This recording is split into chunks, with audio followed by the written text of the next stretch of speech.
Socrates is widely considered the father of Western philosophy. He has achieved such feats by questioning just about everything, not questioning the world itself, but questioning others who he spoke with. The modern interpretation would be something along the lines of questioning assumptions to hopefully arrive at truth. In simpler terms, the Socratic method. Considering this man's status as a philosopher, I have no excuse for not covering him before Locke, other than the fact that John Locke was a huge inspiration for the Declaration of Independence, and I am in fact so patriotic that I piss red, white, and blue. My doctor says it could be pancreatic cancer, but I told him to shut his commie mouth. So with that, let us begin. Right out of the gate, I should state that the life of Socrates is a very difficult one, especially from a historical point of view. Not necessarily that he had a hard life, but he never wrote anything down, at least nothing that has survived to the modern day. So everything that we know about this man we gain from secondary sources, mainly Plato, his student, at the time. Socrates was born around 470 BCE in a village around a 20-minute walk from Athens. During his youth, Socrates was an apprentice to his father in the art of sculpting. Later on, he became interested in philosophy by the Greek philosopher. Now please do forgive me, Anaxagoras. Whatever, spelling's right here, you can see how it's spelled. I can't pronounce it for my life. Still being in his youth, Socrates was unable to participate in any meaningful discussion in the agora. The agora was a place where the men of the day would gather to discuss politics, religion, and other such things. With this avenue effectively blocked, he could be found in the shops of the city's merchants where he would engage them with philosophical questioning. After working as a sculptor, he studied under the philosopher Archelaus. Now, I'm pretty sure I got that one right. Some more time passed him by, and he believed that what he was learning didn't have much benefit to the society as a whole.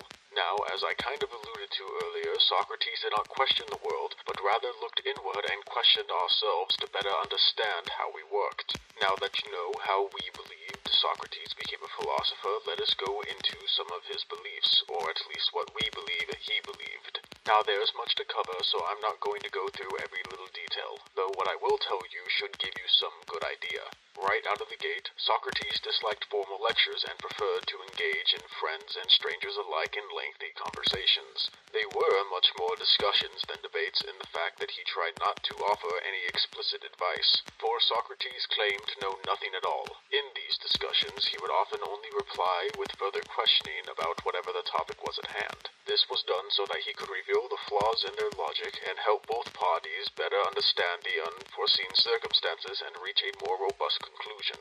This is the Socratic method. Now we're just going to go back to that little look inward bit. Socrates believed that we must know thyself to know how we ought to live. Once we know ourselves, we may learn how to care for ourselves, but otherwise we never shall. With this, Socrates believed that we should learn our true nature, and contrary to the belief at the time that one's true self was not to be identified with what you may have, nor your body, but your true self was the soul. Now admittedly this tripped me up for a moment, seeing that Socrates was before the ascension of Christianity and our modern interpretation of the soul. But further reading showed me that many say that Socrates was referring to one's morality. Calling it the soul was just an interpretation, though I'm going to keep referring to it as the soul. Socrates believed that the soul was the determining factor in the quality our lives would have. Therefore, we must do all that we can to maintain the soul to be good as possible. To this end, one must question how this was to be done. Socrates believed that you must gain knowledge about what is good and what is evil. Well, then what is good and evil? Good could be all that makes us happy. Evil can be all that keeps us from that happiness. Though we could spend our entire lives chasing something that we think may make us happy, but once we obtain it, it gives us absolutely nothing. So Socrates stated that there is one true good, and that is virtue. Now Socrates held virtue in such high regard because he believed it alone can help us gain true happiness. Now we could all have different definitions of virtue, but the virtues that Socrates referred to were courage, justice, prudence, and temperance. Not gonna go over what all those different words mean, but I'm sure you have a rough understanding of the definitions. Socrates believed that evil was built upon false expectations of good, that a man would do evil because he expected good to come of his act, whether it be wealth, power, enjoyment, etc. You get the point. But the man does not account for the guilt in his soul.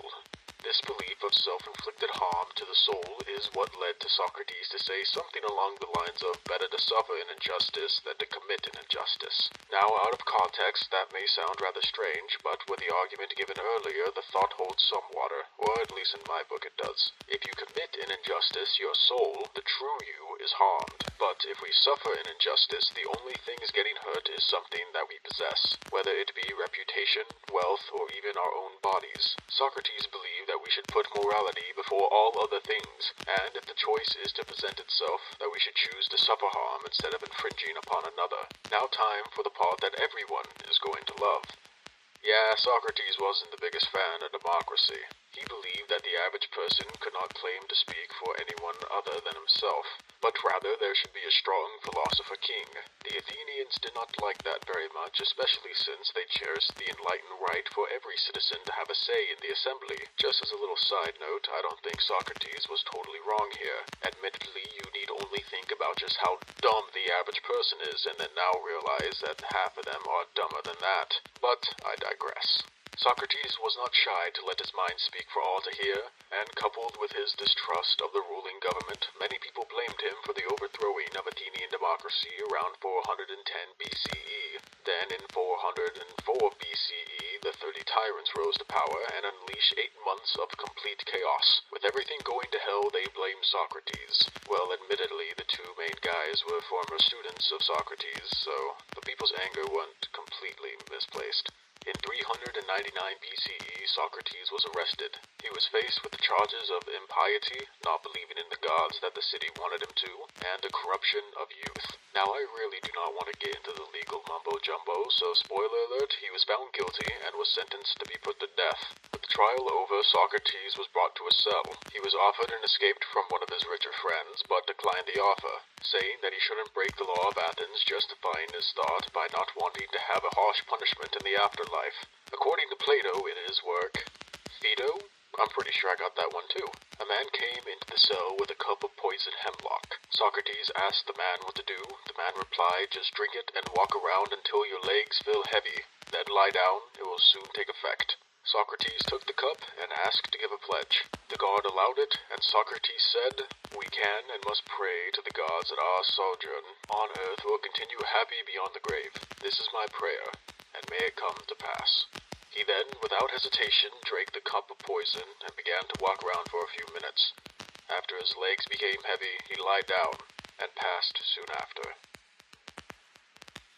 Well, that was the rather abrupt ending of Socrates, the father of Western philosophy. I did not cover everything, so I would highly recommend that you seek out more information if you are interested. Now, take care.